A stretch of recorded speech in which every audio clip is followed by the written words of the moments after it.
Good morning, everyone. Nag-ride kami ni Janice early morning. Actually,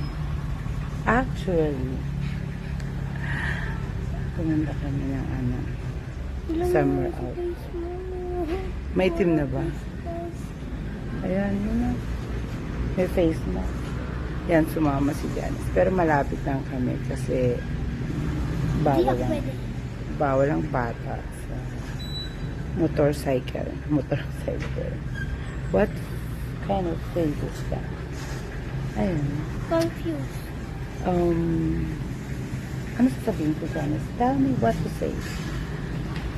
Wala lang. So, yan, nag-video lang ako para naman may reels lang kung ano-ano lang pwede kong i-reels. Wala naman ako may share.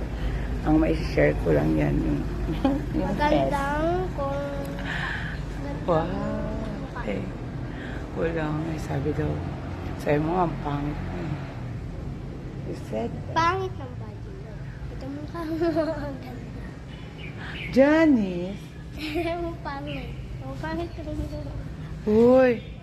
Sexy na nga ako eh. Ah. Okay, bye-bye. Kasi si Janice, hindi ko na siya sasama. Kasi she told me that I'm pretty. Bye! Di pangit ka. Bye! Bye! Cute-cute yan. Cute-cute na. This is my outfit for today. Pwede ba naman outfit? Ako nakapangturog yung pants ko. Kasi wala naman siyang pants talaga. Ayoko rin mahirap na parang... Oh, Janice, you need to wear full gear, especially when riding a motorcycle. Ito yung pants ko. Di pwede yan kasi Init. Bye!